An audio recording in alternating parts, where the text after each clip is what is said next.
Nós estamos numa série, terceiro domingo, e a série é Que País é Esse?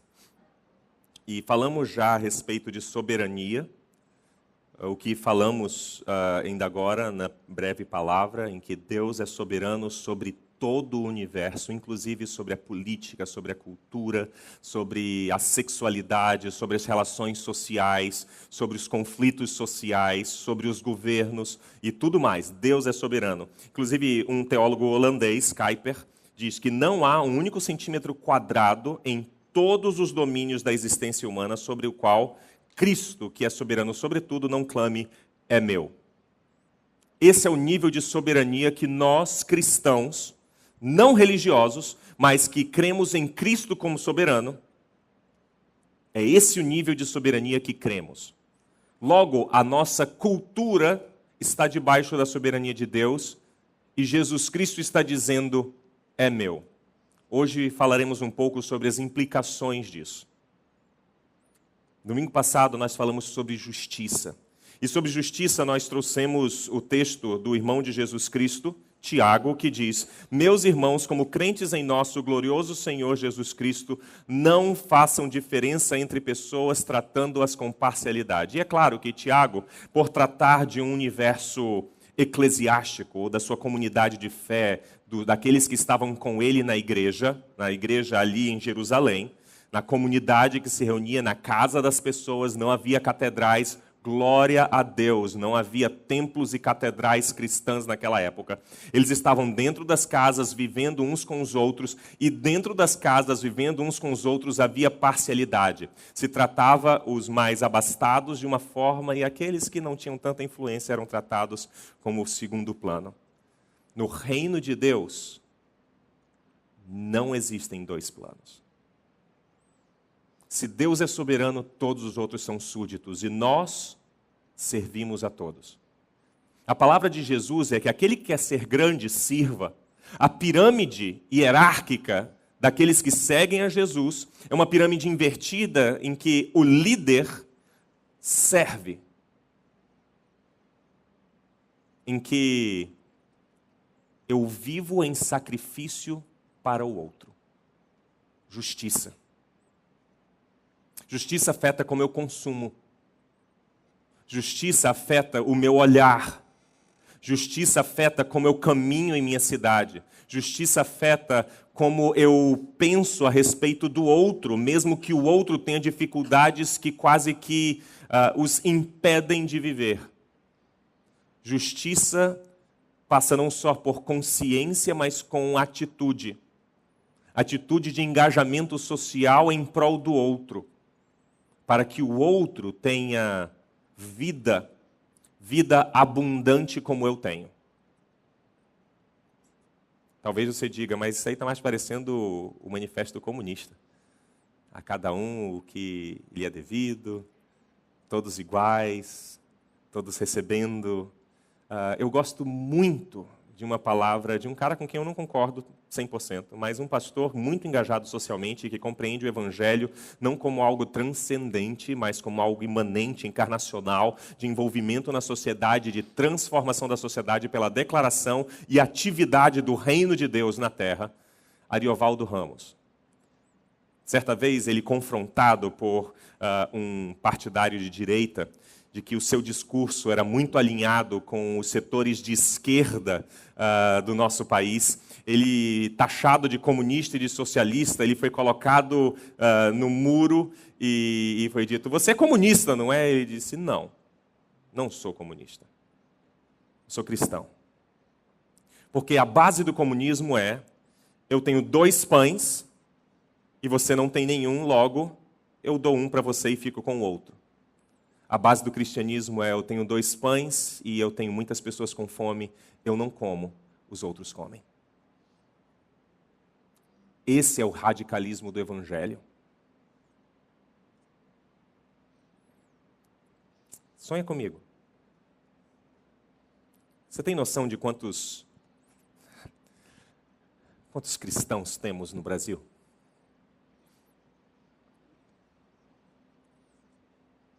Católico também é cristão. Espírita também se identifica como cristão.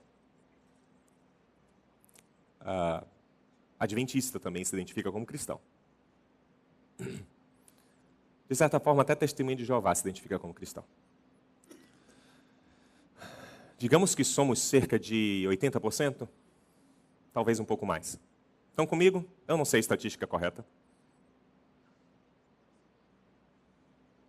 Imagina se todos nós cristãos vivêssemos pela máxima do Evangelho, tendo o reino de Deus com a prática de vida onde quer que estejamos. Eu quero crer que ali no TSE, eu não sei a biografia de nenhum deles, eu não me preparei para falar a respeito de cada um deles, mas eu quero crer que, se não todos, a vasta maioria é de cristãos. Pelo menos nominais. Estão comigo? O que aconteceria no TSE se eles fossem cristãos? Ou mais, no Supremo Tribunal Federal. Se nós tivéssemos ali os ministros como servos do Deus Altíssimo. Eu não estou dizendo evangélicos não, tá? Vamos sair dessa neura de evangélico, não evangélico e tal. Isso é discurso mesquinho, pequeno. Sai dessa, cara. Já passou. Faz anos que isso passou. Tá? Mas imagine que os ministros do Supremo Tribunal Federal no Brasil fossem cristãos. Como provavelmente o são. Como seriam as decisões ali? Será que afetaria alguma coisa?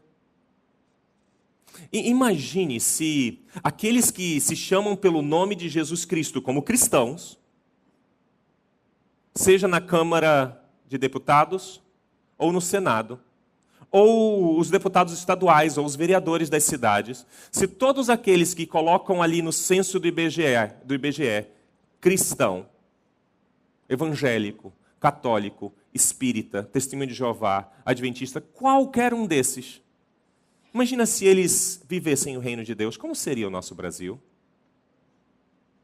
Imagine que o Império do Norte, os Estados Unidos da América, governado agora por um cristão, finalmente um cristão no governo.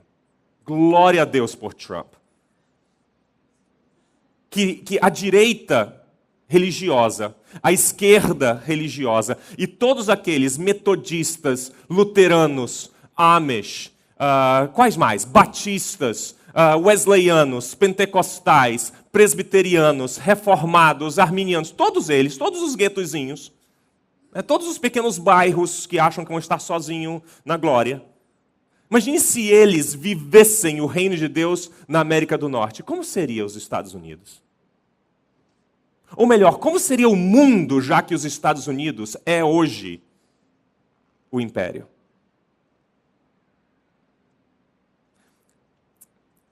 Vocês estão vendo o poder do Evangelho? O problema é que nós não vivemos, nós nem sabemos o que é o Evangelho. Nós, todos nós. Porque guardadas as devidas proporções do poder que temos no lugar onde estamos, nós não sabemos lidar com o Evangelho nas nossas mãos.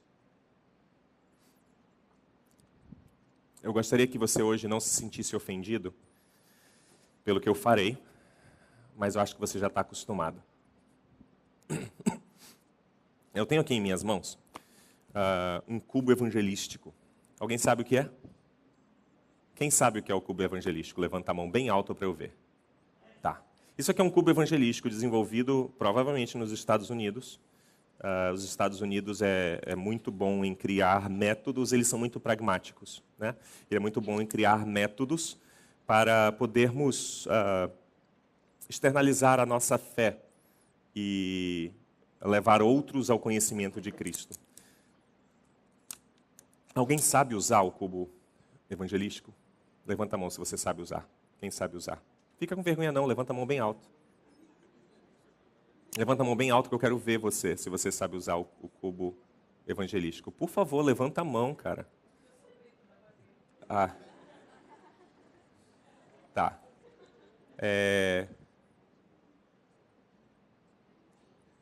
É tu, William? Chega aqui.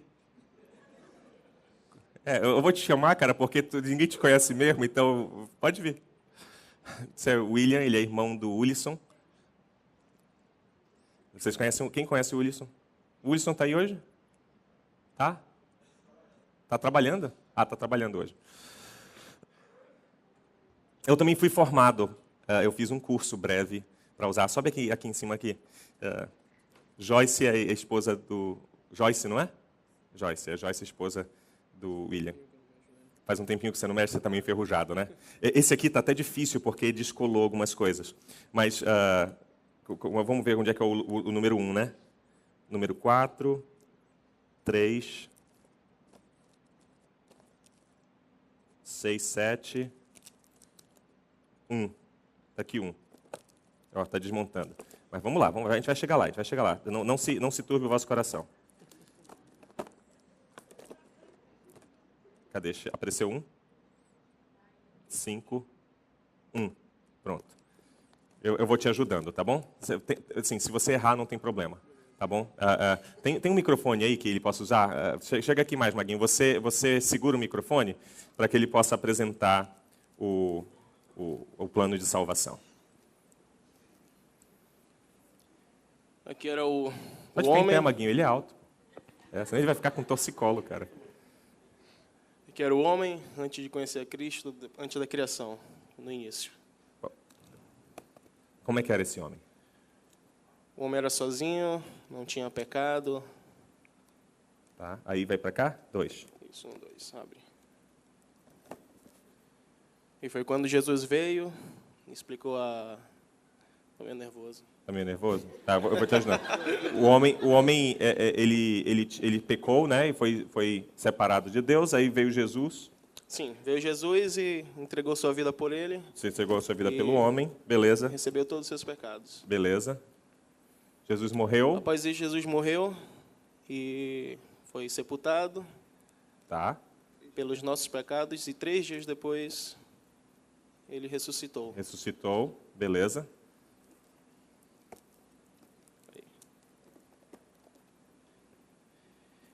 Ressuscitou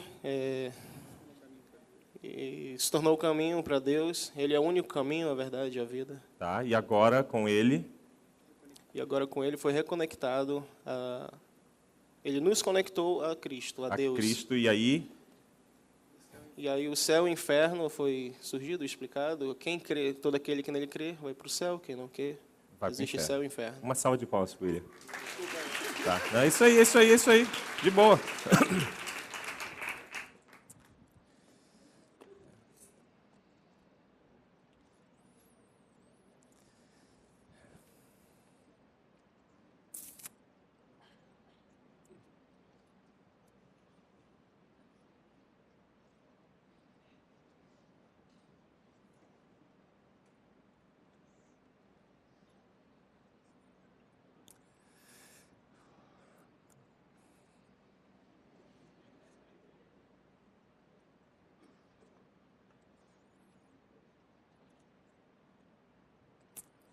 Certamente isso é bíblico. Estão comigo?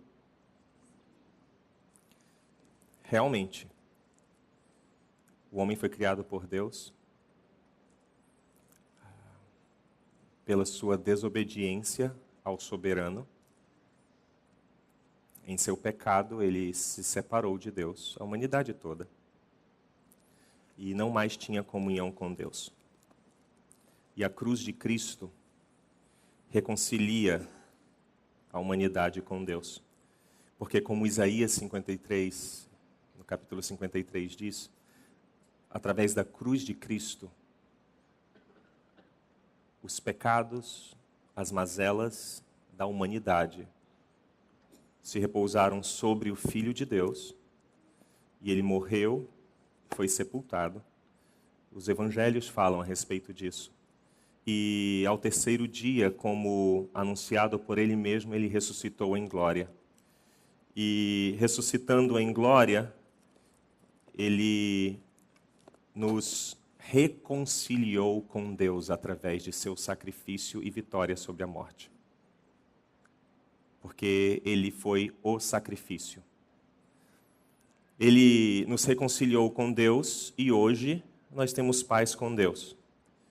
E como Dante, na Idade Média, desenhou, nós somos, portanto, livres da condenação, porque aquele que está em Cristo, nova criatura é, e ele não está mais condenado, mas já passou da morte para a vida. E assim como Dante também desenhou um céu bem parecido com o Olimpo. E hoje nós temos comunhão com Deus. Esse é o cubo mágico, ou o cubo evangelístico. Foi um ato falho, realmente, eu não estava planejando falar cubo mágico. Mas por que eu digo que isso é parte? Essa versão do plano de salvação é um plano de salvação que foi cunhado, foi moldado, não necessariamente pelos autores das Sagradas Escrituras, mas foi cunhado numa cultura pietista, protestante reformada, de vertente capitalista do século XIX e individualista por natureza, e um tanto quanto comercial. Provavelmente você ouviu falar de salvação usando o texto base que um grande evangelista de nossa era, que fez cruzadas evangelísticas pelo mundo inteiro. Você lembra do Bill? Isso, do Billy Graham. Billy Graham usava João 3,16, e esse texto tem sido usado por cristãos no mundo inteiro, no seu afã de fazer prosélitos, de fazer pessoas que venham a se converter ao Senhor Jesus. E diz assim o texto, como está na tela: porque Deus tanto amou o mundo que deu o seu Filho unigênito para que todo que nele crê não pereça, mas tenha vida eterna. Pois Deus enviou o seu Filho ao mundo não para condenar o mundo, mas para que este fosse salvo por meio dele. Quem nele crê não é condenado, mas quem não crê já está condenado por não crer no nome do Filho unigênito de Deus.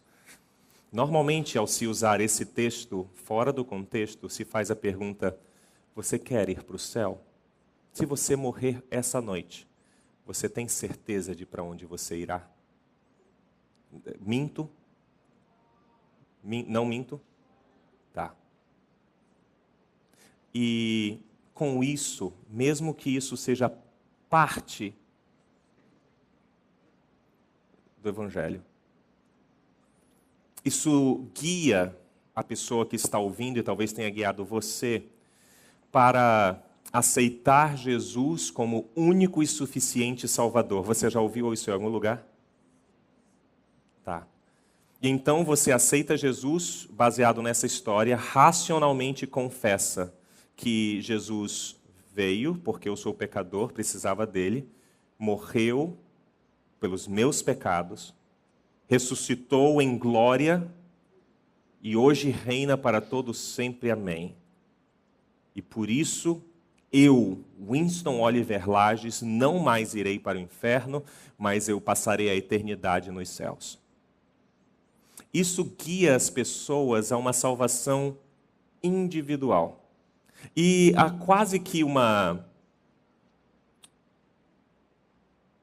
barganha com Deus para que, de alguma forma, mesmo que sabrecados, erremos o inferno.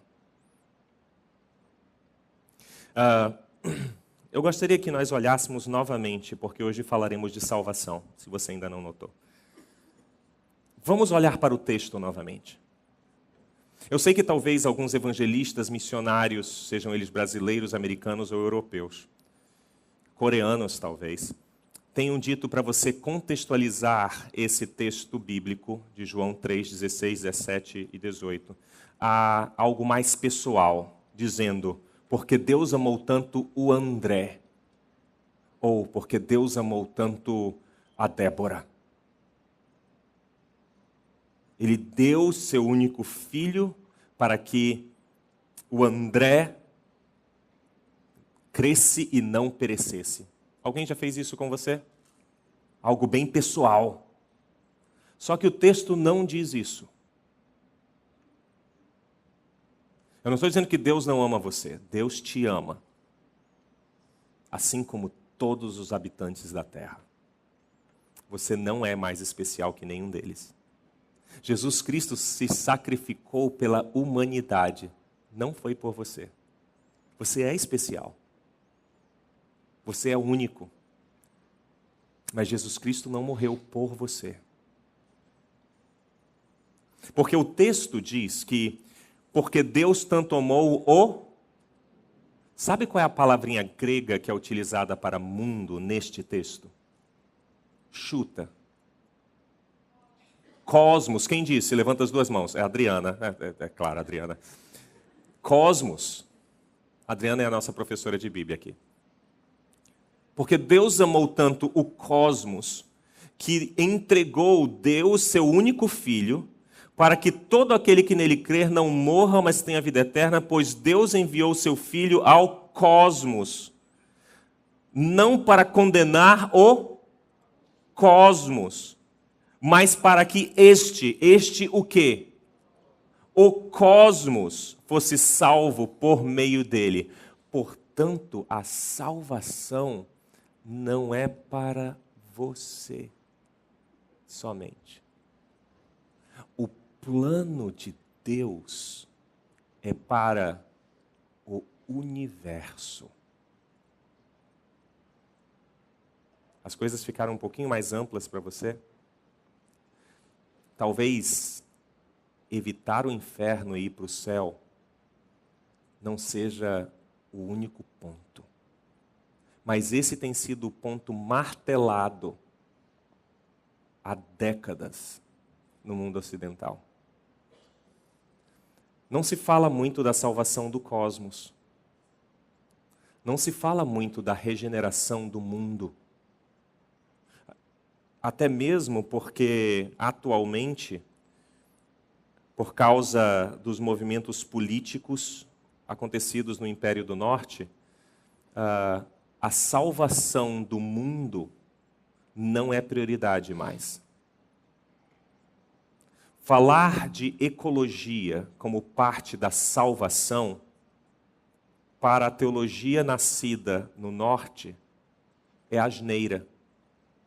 Porque a ecologia não é necessária, cuidar de nosso planeta não é necessário, afinal de contas, tudo isso aqui vai ser consumido pelo fogo e nós vamos morar no céu. Você já ouviu isso em algum lugar? Se você não ouviu, glória a Deus. Asneira.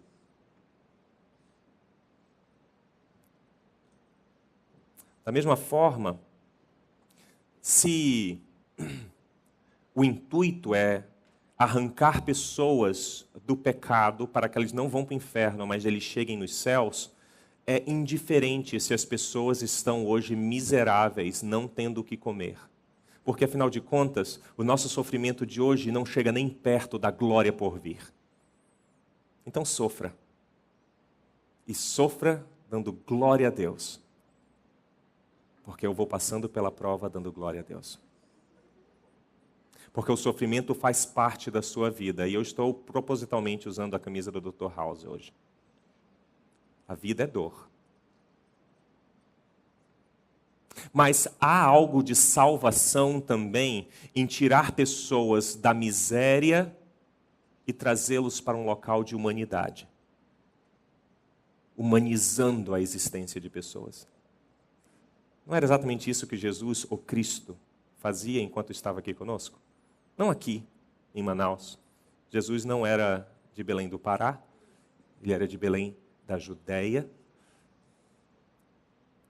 Mas ele estava no meio dos menos favorecidos. Ele estava anunciando o evangelho a doentes. Ele não estava no meio de religiosos chamando-os para o céu. Ele estava anunciando a chegada de um novo reino debaixo do Império Romano. Você consegue ver a diferença? Nós aprendemos, e aqui eu peço permissão sua de desconstruir um pouco o seu conceito de salvação, talvez baseado no cubo evangelístico, ou nas 4 leis espirituais, ou em como você vai errar o inferno e acertar o céu, e tudo isso. Foi nos vendido um conceito de salvação, de piedade pessoal, em que você é salvo por meio da graça, você não vai para o inferno, você vai para o céu. Ao mesmo tempo em que, quando você é salvo, essa salvação integra você a uma igreja institucional.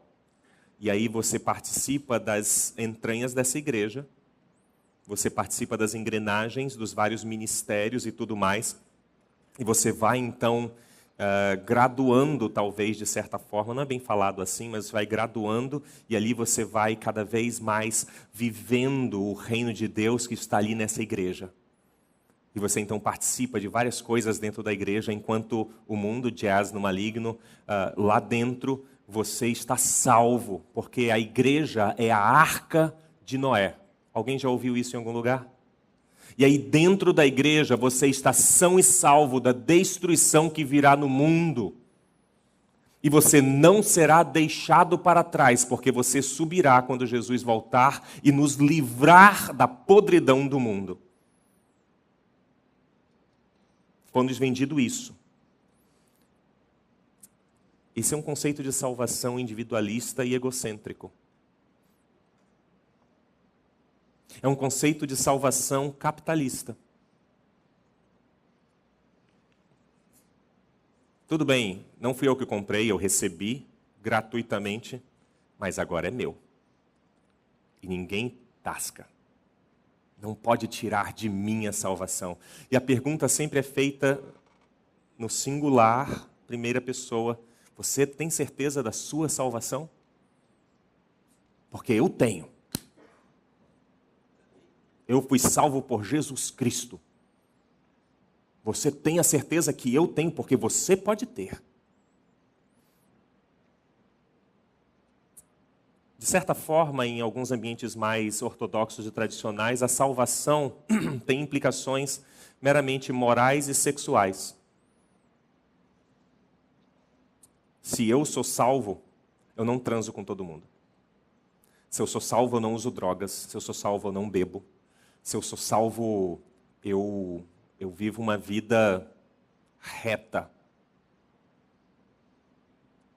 Mas parece que esse conceito de salvação vendido a nós, entregue a nós pelos nossos irmãos do norte, carece de coletividade.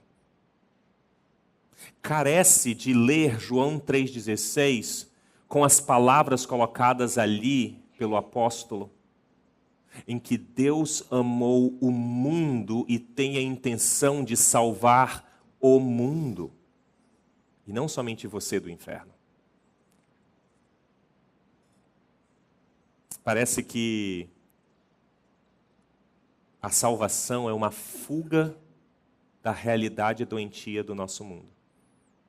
É que esse mundo é tão ruim, mas em Jesus eu terei um lugar no céu. As nossas músicas falavam disso.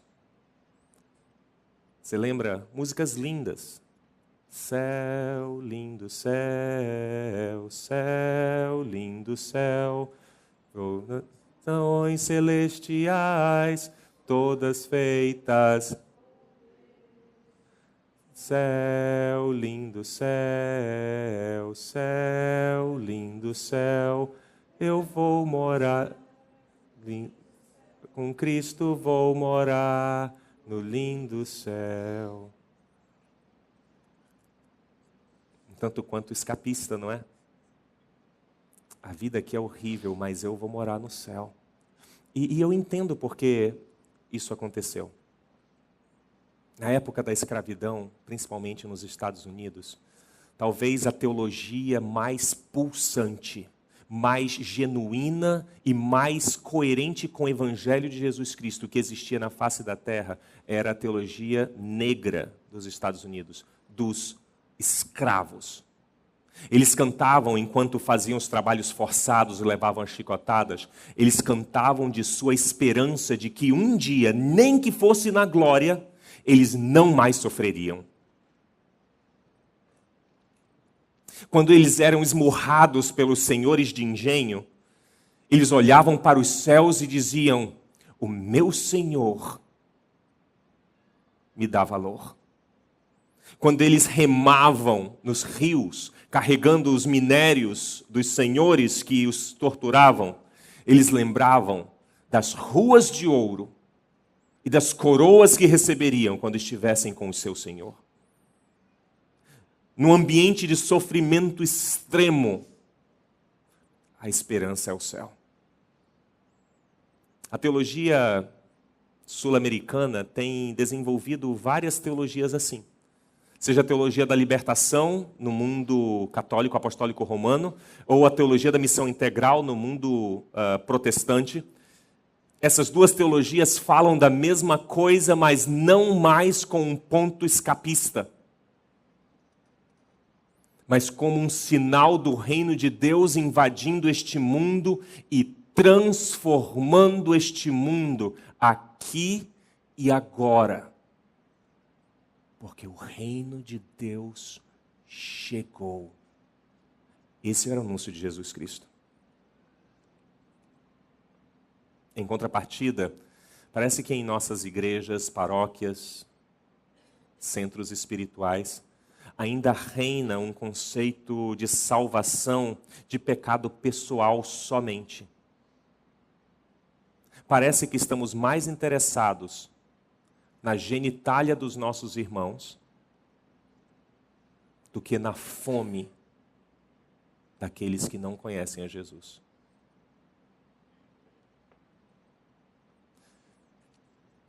Parece que estamos mais interessados na identidade de gênero ou na opção de parceiros sexuais do mundo inteiro do que do sistema opressor e desumanizante que vivemos. Se nós lermos os profetas no Antigo Testamento, leia o capítulo 1 de Isaías, depois leia Amós, depois leia Jeremias, nós veremos que não há só pecados de genitália ou pecados de moralidade duvidosa ou idiosincrasias de identidade e de gênero, mas há uma denúncia dos pecados estruturais e da condenação estrutural e sistema na qual vivemos como humanidade.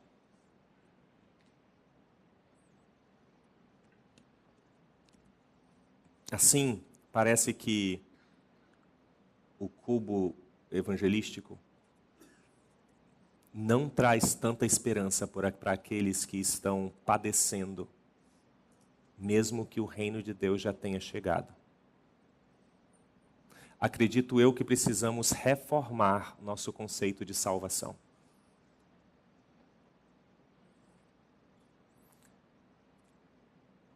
Abram suas Bíblias ali em Colossenses, capítulo 1.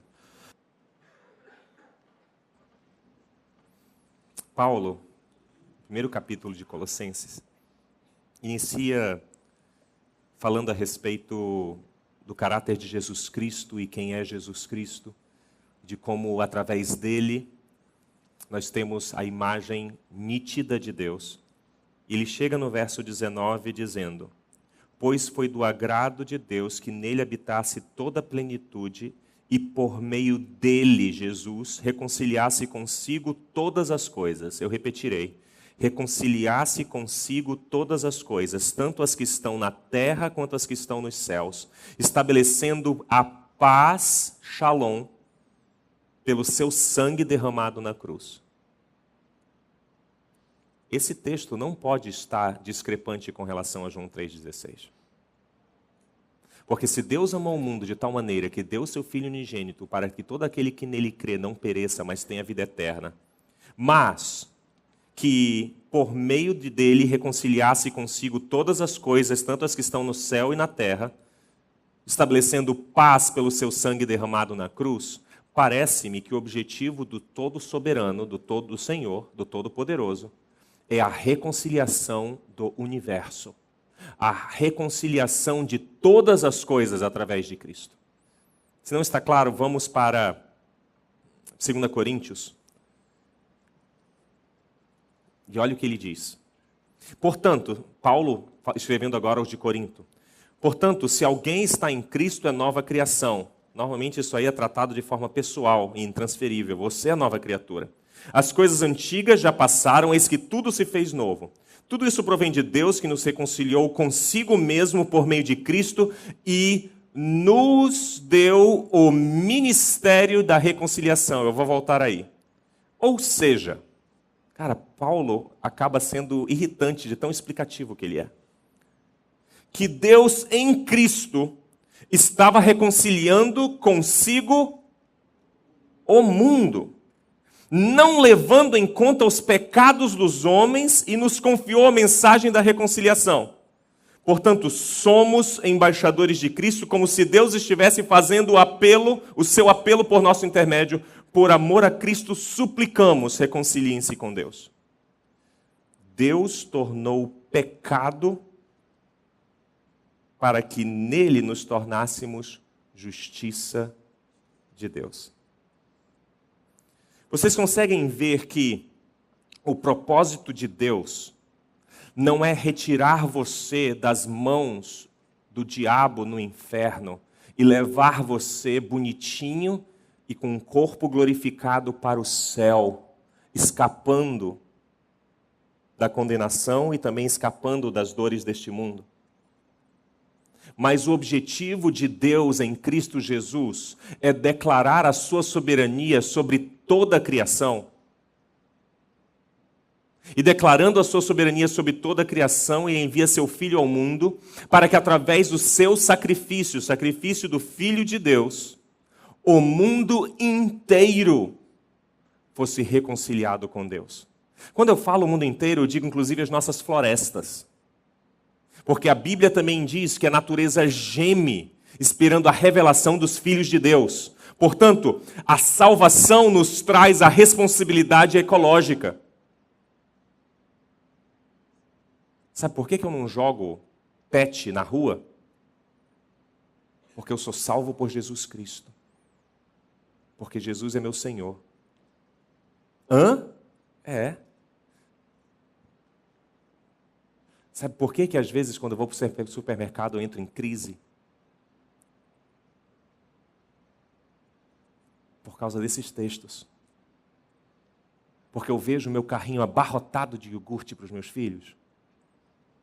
Eu dirijo até em casa e eu passo por lugares que talvez nunca tenham provado um iogurte. Sabe por que às vezes quando a gente vai para o 28 de agosto, ou como para um João Lúcio, ou para as maternidades públicas da nossa cidade, sabe por que às vezes eu acredito que o seu coração dói? Porque ali parece que o reino de Deus não está.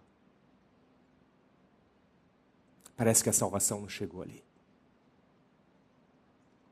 Aí eu volto para casa com meu filho medicado, tendo ido para a melhor pediatra de Manaus. E eu vejo meu filho bem, mas o meu coração dói.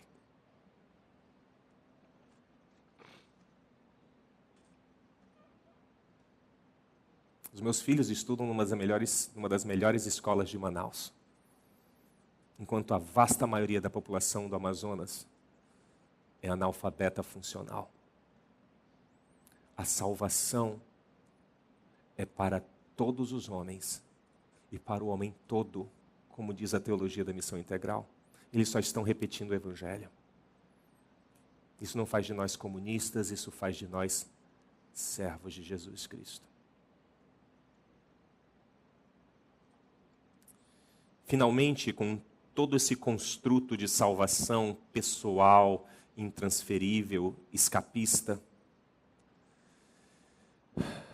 não só eu me torno egocêntrico e meio que mimado por Deus, porque Deus me salvou, mas eu tenho pouca responsabilidade para com o outro. A minha responsabilidade é meramente de anunciar o Evangelho para que ele também vá para o céu. E aí, nós começamos a fazer listas e relatórios de quantas almas salvamos do inferno. Que coisa mais diabólica. Listas de quantos foram salvos. Digo que isso é diabólico, porque aquelas listinhas, na grande maioria das vezes, não faz diferença nem espiritual e muito menos diferença existencial prática para a vida daquelas pessoas que ouviram do reino de Deus, mas o reino de Deus não fez diferença alguma em suas vidas. E nós chamamos isso de salvação. O plano de salvação. Os dois textos que li falam de um propósito mais amplo de Deus. De que Deus está numa incursão contra o império que há, e que essa incursão iniciou-se na cruz de Cristo, ou melhor, na chegada de Jesus Cristo na terra, e que agora há um novo reino, o reino de Deus. E quando Jesus, João Batista e os discípulos dizem: arrependam-se e creiam no Evangelho. Sabe o que ele está dizendo? Como Laurence falou no primeiro domingo aqui dessa série. Ele estava anunciando: gente, mudem. Mudem porque há um novo Senhor. Agora há um novo reino aqui. As regras mudaram agora. Agora nós servimos a Jesus Cristo e não mais a César. Agora as coisas mudarão, porque Jesus é Senhor. Sabe por que existiam tantos mártires no primeiro século? E no segundo? No terceiro e no quarto? Até que Constantino tornou a religião cristã a religião oficial do Império Romano. Sabem por que existiam tantos mártires? Responda-me.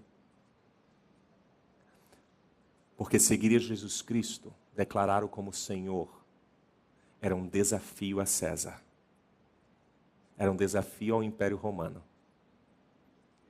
Porque quando eu declarava Jesus Cristo é o Senhor, eu ao mesmo tempo declarava César não é. E as pessoas eram libertas do império das trevas. Sabe o que era o império das trevas? O império das trevas, sim, estava envolvido em todo o mal, tudo que dominava o mundo, mas sabe o que era mais palpável do império das trevas? César. Porque os soldados de César matavam os meus filhos. Os cobradores de impostos de César tiravam o dinheiro que eu tinha para comprar comida para os meus filhos, e os meus filhos passavam fome por causa dos publicanos, ladrões. E o reino de Deus chegava anunciando algo totalmente novo. Boa notícia. Não é mais César que é o imperador, o Senhor é Jesus. E aí tem todo sentido, Atos 2, 42 a 47, quando aquela comunidade tinha tudo em comum e vendendo as suas propriedades, davam a quem necessitava e partiam pão de casa em casa e nada lhes faltava. Faz sentido. Mas há muito perdemos essa realidade. Foi-nos vendido um evangelho transcendental, filosófico, de pensamento, em que eu concordo com alguns axiomas, algumas proposições filosóficas, em que eu concordo que Jesus Cristo, eu sou pecador, Jesus Cristo veio, viveu, morreu e ressuscitou. E se agora eu aceitá-lo como meu Salvador, Ele me salva de graça se eu tiver fé nele. Tudo isso é verdade. Mas em nenhum momento nessas afirmativas eu disse: Jesus Cristo é Senhor.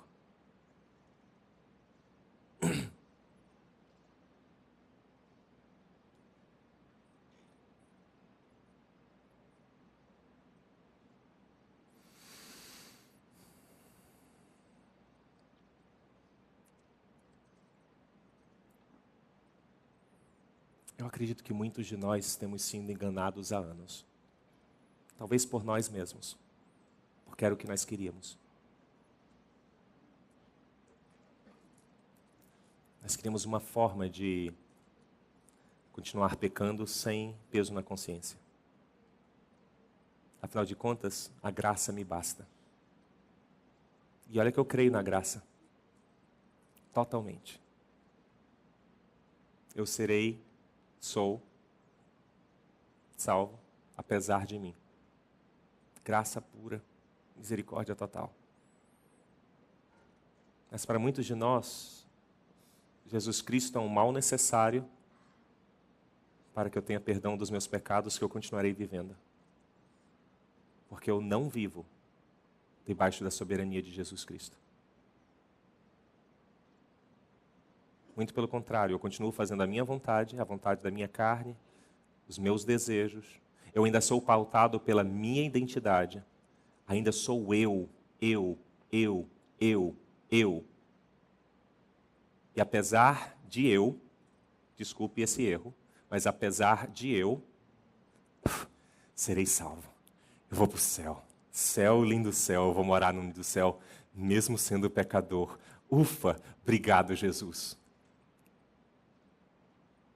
Enquanto a mensagem do Evangelho é: por causa de Jesus Cristo, o imperador foi destituído, o império foi derrotado.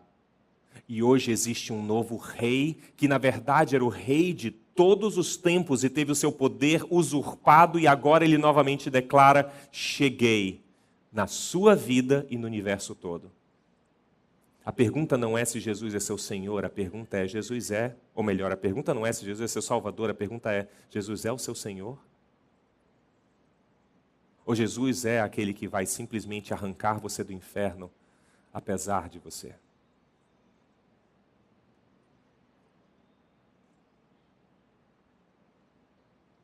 Talvez esses últimos anos da sua vida tenham sido marcados pelo afã firme de fazer tudo certinho, nem que custasse, sabe, tudo que você tem, todo o seu dinheiro, todo o seu tempo trabalhando dentro da igreja. Porque assim você teria a sua salvação garantida. Enquanto o anúncio é de um novo reino. Eu acredito que isso acontece porque nós não conseguimos entender a linguagem bíblica. Quando Jesus, João Batista, os evangelistas, os profetas, os apóstolos da época falam. Porque, como falei há um tempo atrás, nós não compreendemos soberania. Nós não entendemos o que é dizer: o reino de Deus chegou. Porque nós queremos dois mundos. Nós queremos o melhor do céu, degradado por tudo que há de erro no mundo. Nós queremos continuar com o nosso consumo desvairado, louco, estrutural, sistêmico, mas queremos que todos tenham comida na mesa. Nós queremos usar Dolce & Gabbana, mas não há Dolce & Gabbana para todos.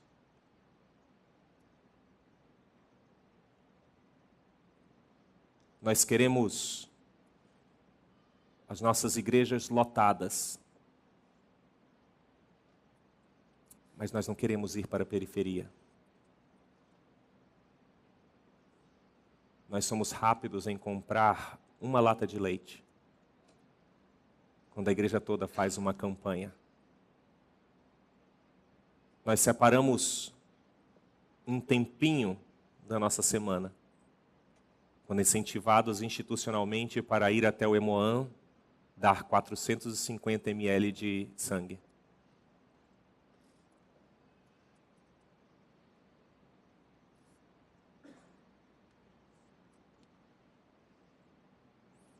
Eu acredito que muitos de nós não compreendemos a salvação de Jesus Cristo. E o que a salvação faz conosco. De acordo com Paulo, em 2 Coríntios 5, que nós acabamos de ler, quando fazemos parte do reino de Deus, nós passamos a ser embaixadores dele, em incursões diárias e constantes no império. Portanto, passamos a ser ministros de reconciliação do mundo com Deus. A salvação afeta os meus posicionamentos políticos. A salvação afeta os meus posicionamentos sociais. A salvação afeta como eu enxergo o meu próximo, seja ele quem for. A salvação afeta o que como e o que bebo.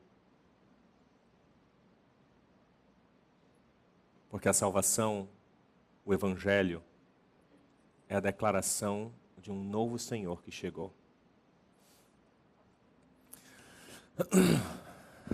Há dois textos que Paulo usa no meio de duas cartas. Um texto de Colossenses e outro texto de Gálatas, que falam a respeito dessa nova vida e dessa nova cidadania de reino, desse novo local de salvação. E dizem assim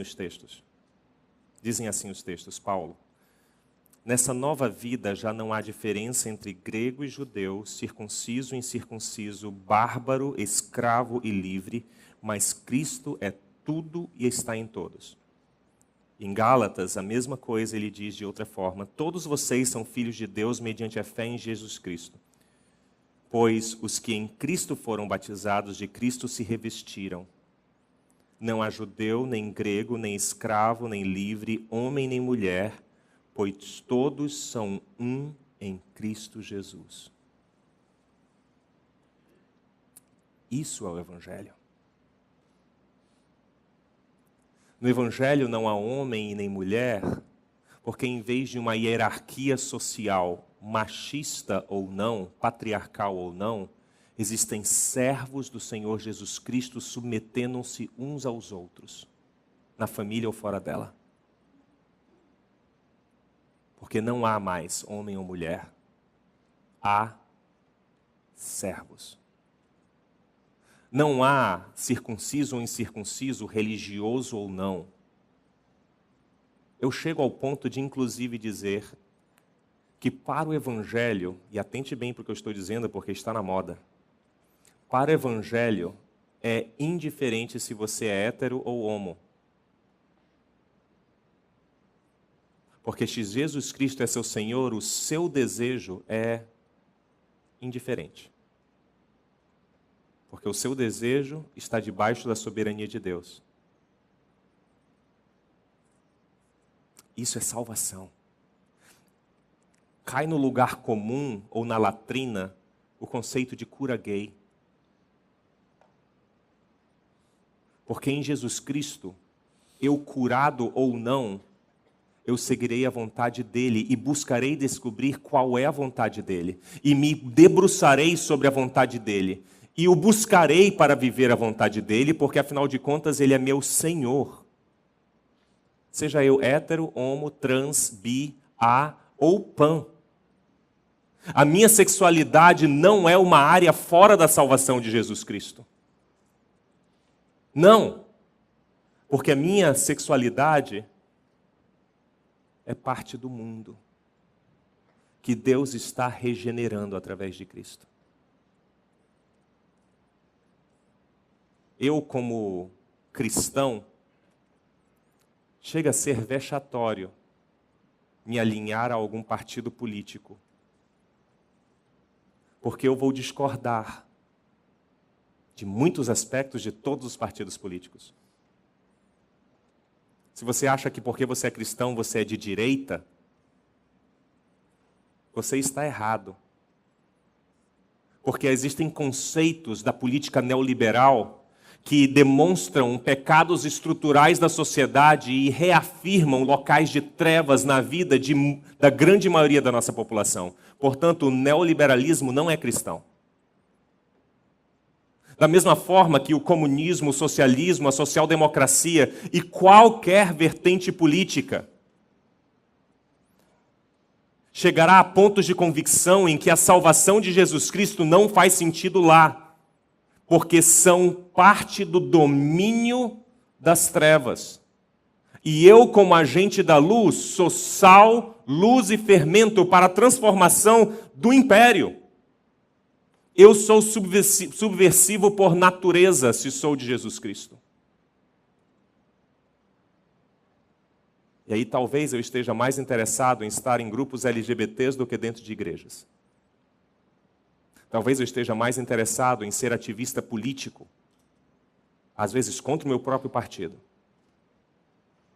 Talvez eu esteja mais interessado em ser alguém que está intimamente ligado às questões sociais da nossa sociedade do que esquentando bancos no domingo. Você entende o que a salvação faz conosco?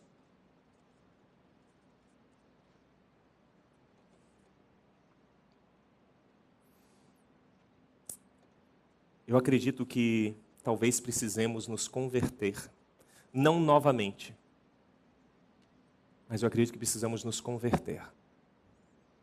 Porque eu acredito que muitos de nós ouvimos o evangelho mentiroso, de uma salvação escapista, de que de alguma forma eu seria levado para o céu.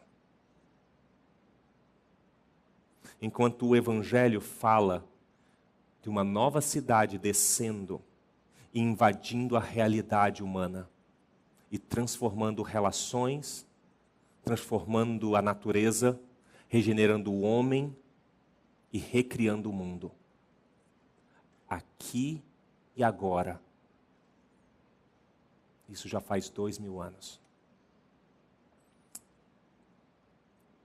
Eu gostaria de fazer um convite muito sóbrio a você. Esse convite muito sóbrio é que você venha a Jesus Cristo. Que Jesus Cristo é Senhor, isso não há dúvida. Que Jesus Cristo é Salvador, isso não há dúvida.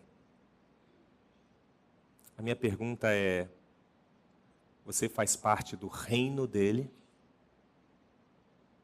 Você o serve?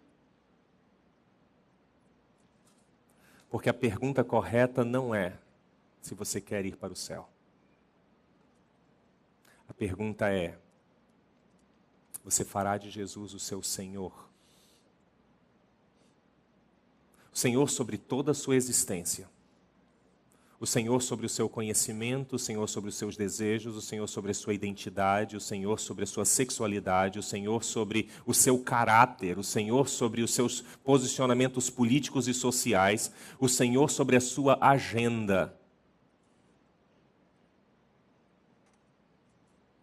Esse convite é diferente. Porque eu acredito que todos nós queremos ir para o céu. Céu, lindo céu. Eu vou morar no lindo céu. Vou nas mansões celestiais, existe uma feita para mim. Uau! Talvez tivéssemos menos pessoas dentro das igrejas se o convite fosse para que fôssemos servos de Jesus, agentes de transformação.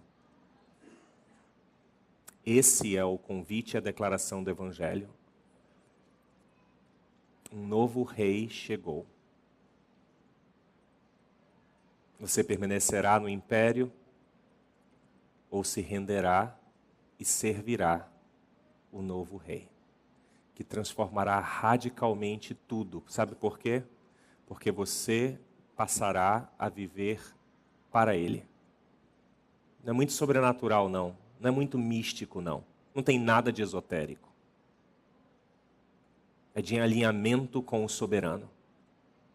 É de declaração de posse. Nós vamos cantar uma música com um grupo de adoração agora. Uma música um tanto quanto alvissareira. Você conhece essa palavra? Alvissareira?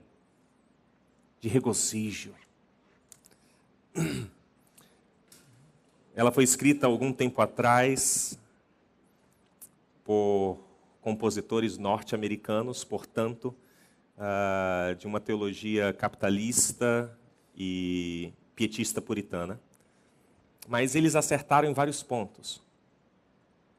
A música, o refrão diz mais ou menos assim: brilha Jesus, brilha forte a luz de Deus Pai. E nesta música, os versos são uma declaração de que nós seremos esses que refletirão a luz de Cristo. E eu não sou retórico quando eu digo que talvez muitos de nós precisemos nos converter. Porque, conhecendo aqueles que são mais próximos de mim aqui, e aqui eu sou próximo talvez de 200 de vocês, os outros eu realmente nem conheço. Mas tenho plena consciência de que parece que o problema que temos é um problema de soberania. Não é um problema de salvação. Nós não temos problema nenhum de Jesus Cristo morrendo por nós e nós gratuitamente indo para o céu. Você tem problema com isso? Alguém tem problema com isso? Alguém tem problema de Jesus pagar o preço por nós e nós irmos para o céu? Alguém quer aceitar Jesus essa manhã? E ir para o céu? Eu estaria levantando a mão se fosse você. Isso é parte, sim. Porque o Evangelho fala, sim, de uma realidade transcendental que viverei eternamente, mesmo quando não mais for, serei. E terei vida eterna. Não só eu. Mas há certos trechos na Bíblia que me deixam um tanto quanto encabulados, que talvez seja a humanidade toda. Talvez eu não esteja pronto para dizer isso claramente, mas a Bíblia também não está pronta para dizer isso claramente, porque ela fala de condenação. Fala sim de Hades, de inferno, de Guerrena, do fogo inextinguível. Sim. Mas e se Jesus for o Salvador do mundo inteiro e através dele reconciliar o mundo inteiro com ele e chamar de todas as coisas novas? E se? Parece que o problema do mundo não é salvação. O problema do mundo não é um lugar no céu. Eu acredito que o nosso problema é Jesus sendo Senhor. Portanto, eu gostaria de dar a oportunidade a você de tomar uma decisão única na sua vida. Lembra aquela vez que você levantou a mão lá naquela igreja, depois de um sermão bem claro a respeito do Evangelho, você aceitou Jesus como seu Salvador? E de que alguém orou por você, declarando com você que você era pecador e que você se arrependia dos seus pecados e então entregava sua vida a Jesus e o aceitava como Salvador de sua vida, único e suficiente Salvador. Você lembra disso? Quantos de vocês já fizeram isso? Levanta a mão, por favor. Glória a Deus. Que show. Agora minha pergunta é, quantos de vocês não só declararam o senhorio de Jesus Cristo sobre suas vidas, mas a partir de então, viveram cada passo, cada decisão, cada desejo, cada plano, cada agenda e entregaram suas vidas na mão do soberano? Isso é o Evangelho. É que um novo soberano chegou. Então talvez você tenha reconhecido Jesus como Salvador. Talvez você tenha feito isso. Talvez você já tenha até um lugar garantido no céu. Tem uma mansão só para você lá. Não se discute isso. Eu espero que a minha casa seja pertinho da sua. Mas se Jesus Cristo não for o seu Senhor, você está perdendo a porção mais deliciosa da realidade da salvação. A realidade de que você agora faz parte de um novo reino, em que Jesus é Senhor e que está em incursão neste mundo para a transformação e regeneração dele. Isso é salvação. Enquanto nós estivermos cantando, se você quiser se ajoelhar onde você está, com essa atitude declarando quem é seu Senhor, e que isso não seja somente mais um dia religioso. Cara, acorda, cara. Assim, chega. Sabe, você quer religião, cara? Tem um monte de lugar que você pode ir. Não vem aqui não, porque aqui você vai se frustrar. O que nós estamos falando é a respeito de nos submetermos debaixo da mão poderosa de Deus e declararmos Jesus como nosso Senhor. Isso afeta como você vai comer daqui a alguns minutos e também como você vai tratar seu cônjuge ou como você não vai transar com sua namorada. E a gente ainda está preocupado em se transar é pecado ou não. Sério? Sério mesmo, cara? Você ainda está preocupado com isso? Porque quando Jesus é Senhor, você não vai mais objetificar e consumir os seus relacionamentos. Nem sexualmente, muito menos relacionalmente. Não faz sentido. Você ainda está preocupado com a guerra de gênero? Sério que você está preocupado com isso? Quando Jesus é Senhor, não tem mais gênero. Jesus é soberano. E assim, se você é hétero, homo, trans, bi, seja o que você for, você vai servir à vontade de Jesus Cristo. Ou isso, ou então ele não é seu Senhor. Você está me entendendo? O convite é a nos tornarmos súditos, sujeitos a Jesus Cristo. Esse é o convite dele. Enquanto cantamos uma melodia alvissareira, inclusive, eu chamaria você a, se essa é a sua vontade, ficar de joelhos. Talvez logo depois de cantarmos, declarando o que vamos declarar. E com essa atitude, dizendo: Jesus Cristo é meu Senhor. Canta com a gente. Depois a gente ajoelha.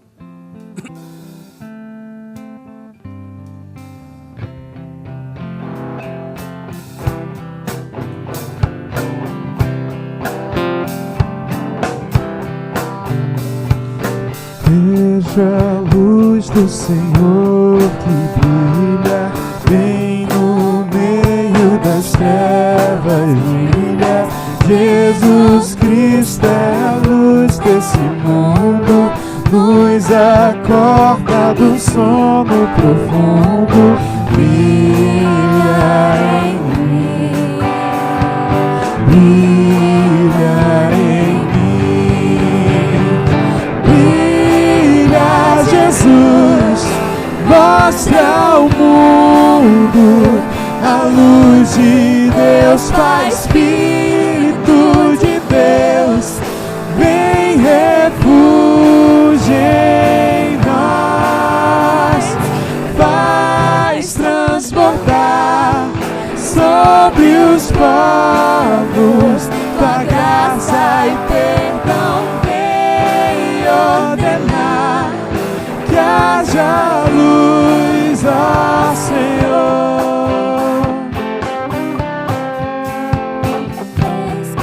Chega ao teu trono incrível, o mais finito ao intangível, por teu sangue precioso eu encontrar, minhas sombras de alma vem dissipar.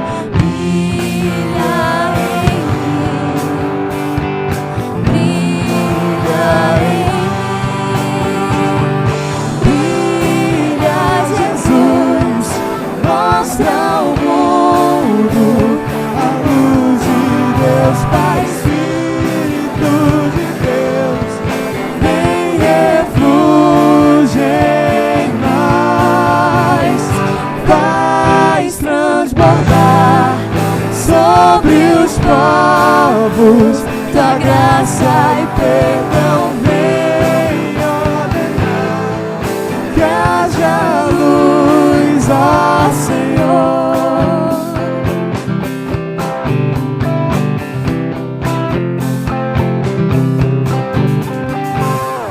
contemplando tua majestade, teu reflexo em nossas faces, cada dia de glória em glória, mostrem sempre a tua história.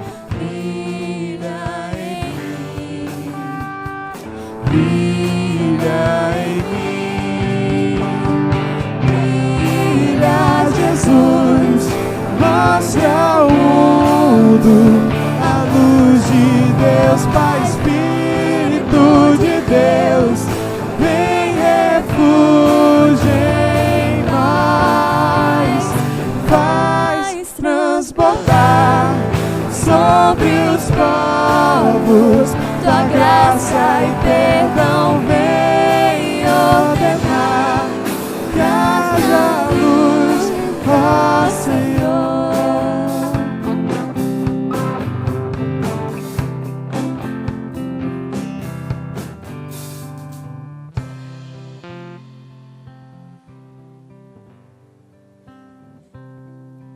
Você lembra quando você fez aquela oração?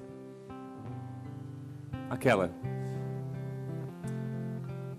que você confessou os seus pecados e, arrependido, aceitou a Jesus.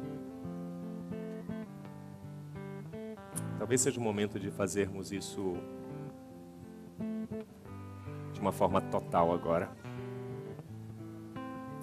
E de então passarmos a ser embaixadores de Cristo, anunciando o Evangelho todo para o homem todo e para todos os homens. Talvez essa seja a realidade que o Brasil precisa. Talvez o Brasil precise de salvação. Talvez não seja o próximo presidente que vá transformar o Brasil. Talvez seja Jesus Cristo. Talvez não seja um partido político que vai ser a mudança necessária para o Brasil. Talvez seja a Igreja de Jesus Cristo. Talvez o que o Brasil e o mundo precise não seja de um presidente ou de um imperador. Talvez o que o mundo precise seja da soberania de Deus em Cristo Jesus. Eu espero que essa seja a decisão da sua vida hoje. Se for, me acompanhe nessa oração.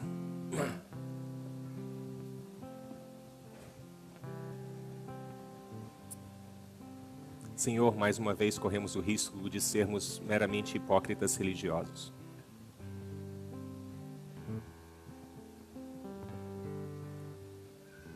Corremos um risco de estar ajoelhados diante de Ti, mas com os nossos corações altivos e orgulhosos, distantes da Tua presença. Mas mesmo correndo esse risco, Senhor, nós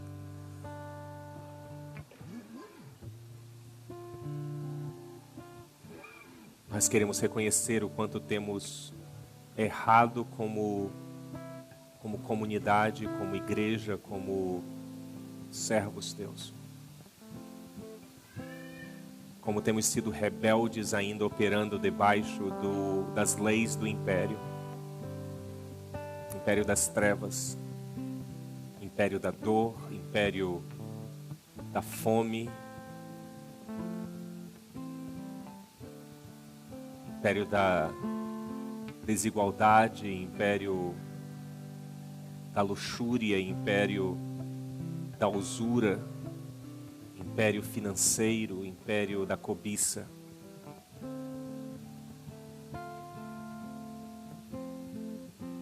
Senhor, esta manhã muitos de nós estamos talvez pela primeira vez declarando que abdicamos do trono.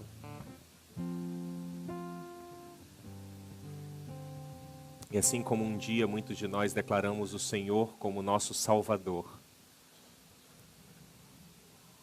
hoje declaramos que somos Teus súditos, Teus servos, e Tu és Senhor. Faz de nossas palavras atitudes concretas. Nós nos comprometemos com o Senhor de servirmos o Teu propósito. seja política e socialmente, ou relacionalmente, ou em nossa identidade como nós mesmos. Mas, Senhor, com isso, nosso desejo é que o reino de Deus chegue aos locais onde o império ainda reina. E nós te pedimos que tu nos uses como os teus embaixadores, como agentes de transformação,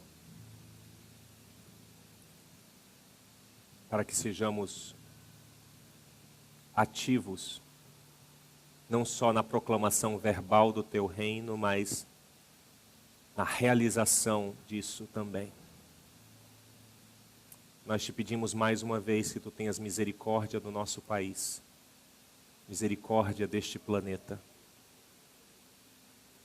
e que o Senhor destrua os impérios necessários, assim declarando a tua salvação sobre o mundo. Nós te agradecemos por teres enviado teu Filho ao mundo e assim permitido que a humanidade fosse salva por ele. Nós nos colocamos nas tuas mãos como servos teus. É no nome dele que nós declaramos isso. Amém. Você já vai para casa, são 11 minutos depois de meio-dia.